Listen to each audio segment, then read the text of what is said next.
আজকে আমি আপনাদের তৈরি করে দেখাবো ৩ ধরনের ভাপা পিঠার রেসিপি। তার জন্য আমি নারকেলটা কুড়িয়ে নিলাম।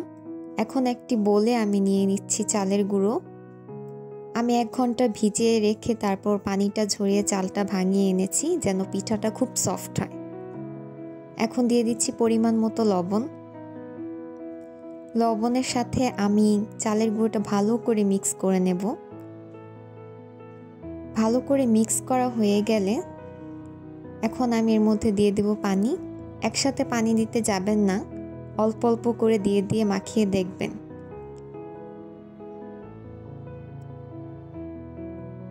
অনেকে চালের গুঁড়িটা চেলে নেয়, আমি চালের গুঁড়িটা চেলে নেব না, কারণ আমি হাত দিয়ে আলতো করে প্রেস করে গুঁড়িটাকে মেখে নিলাম। আপনার ইচ্ছা মতো আপনি চালের গুঁড়িটাকে নরম করার জন্য পানি দিতে পারেন, সেটা আপনার উপর ডিপেন্ড করে আপনি কতটা পিঠা নরম খাবেন। তো দেখতেই পাচ্ছেন আমি কিভাবে মেখে নিলাম। এখন আমি পিঠা বানানোর জন্য নারকেল, খেজুরের গুড় এবং চালের গুঁড়ো নিয়ে নিলাম। এখন আমি চালের গুঁড়ো নিয়ে একটা লেয়ার তৈরি করে এর মধ্যে দিয়ে দিচ্ছি নারকেল, তারপর দিয়ে দিলাম খেজুরের গুড়, তারপর দিয়ে দিলাম এর উপর আরেকটা নারকেলের স্তর, এর উপর দিয়ে দিলাম আবার চালের গুঁড়ো। চেষ্টা করবেন পিঠা বানালে খেজুরের গুড় দিয়ে বানাতে, এতে পিঠার স্বাদটাও অনেকটা লেভেলের বেড়ে যায়। এখন আমি একটা সুতি কাপড় দিয়ে পিঠাটাকে মুড়িয়ে স্টিমারের উপর দিয়ে দিচ্ছি, বা বলতে পারেন যে ভাপ দেব, দিয়ে ঢেকে দিলাম। এখন আমি আরেকটা পিঠা তৈরি করে নেব। দিয়ে দিচ্ছি নারকেল, দিয়ে দিচ্ছি খেজুরের গুড়, আবার দিয়ে দিচ্ছি নারকেল, এবার দিয়ে দিলাম চালের গুঁড়ি, দিয়ে ভালো করে কভার করে, বেশি করে প্রেস করবেন না, হালকার উপর করবেন, না হলে পিঠা ভেঙে যেতে পারে।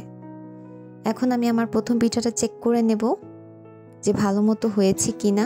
আপনি হাত দিয়ে ধরলেই বুঝতে পারবেন যে কতটা সফট হয়েছে। এরপর আমি আরেকটা পিঠা দিয়ে দিলাম ভাপে হওয়ার জন্য।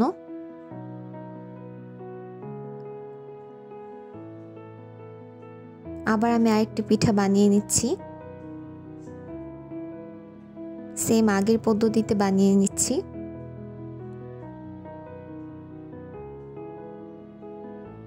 তো দেখতেই পাচ্ছেন আমি কিভাবে আলতো করে প্রেস করে দিচ্ছি। এখন আমি আমার সেকেন্ড পিঠাটা চেক করে নেব। দেখতেই পাচ্ছেন পিঠাগুলো দেখতে কি লোভনীয় লাগছে। এখন আমি আরেকটা পিঠা পুইনে দিয়ে দিলাম ভাপ হওয়ার জন্য।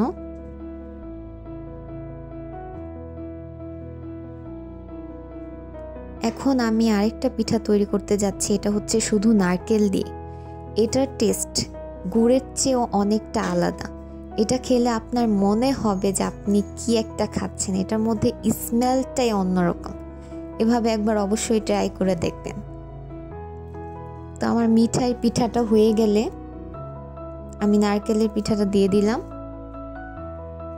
এই পিঠাটার মধ্যে শুধু আপনারা নারকেল দিয়ে লেয়ারটা করবেন, তো আমি এখানে নারকেল দিয়ে 2টা লেয়ার করেছি যেন নারকেলের ফ্লেভারটা ভালো করে পাওয়া যায়।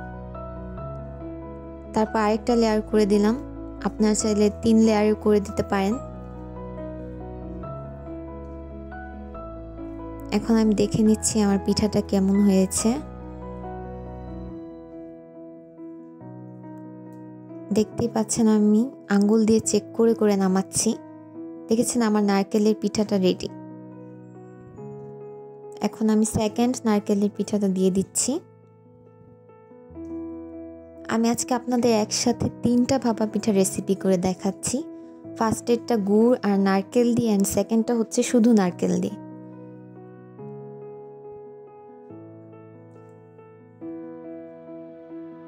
চেষ্টা করবেন সুতি কাপড় ইউজ করতে, তাহলে পিঠার ভাপটা খুব সুন্দর মতো পায়। এখন আমি সেকেন্ড পিঠাটাও নামিয়ে নিলাম। দেখতেই পাচ্ছেন আমার 2 আইটেমের পিঠা ডান। এখন আমি 3 নম্বর পিঠাটা বানিয়ে নেব। এটার জন্য আমি গুড়ের মধ্যে দিয়ে দিচ্ছি, চালের গুঁড়ির মধ্যে দিয়ে দিলাম মিঠাই বা আখের গুড় বা খেজুরের গুঁড়ো হতে পারে, দিয়ে দিলাম নারকেল, আপনার ইচ্ছা মতো আপনি গুড় অথবা নারকেল নিয়ে নেবেন। সব মিক্স করে ভালো করে এবার আমি পিঠার শেপ করে নেব। হালকা হালকা করে চেপে দিবেন। তো হয়ে গেল আমার একটা পিঠা।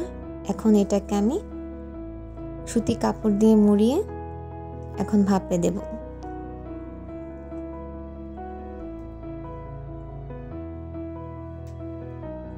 পাঁচ থেকে 10 মিনিট বা 3-4 মিনিট ভাপ দিলেই হয়। চেষ্টা করবেন চুলার আঁচটা বাড়িয়ে রাখতে। তো দেখতেই পাচ্ছেন আমি আঙ্গুল দিয়ে চেক করে নিলাম আর পিঠাটা কি পারফেক্ট, দেখতে সুন্দর হয়েছে। এটা একটা আলাদা কম্বিনেশন। তো দেখতে পাচ্ছেন আমার 3 আইটেমের পিঠা তৈরি করা ডান। এভাবে অবশ্যই বাসায় ট্রাই করে দেখবেন। যদি ভালো লেগে থাকে আমার চ্যানেলটা like and subscribe my channel.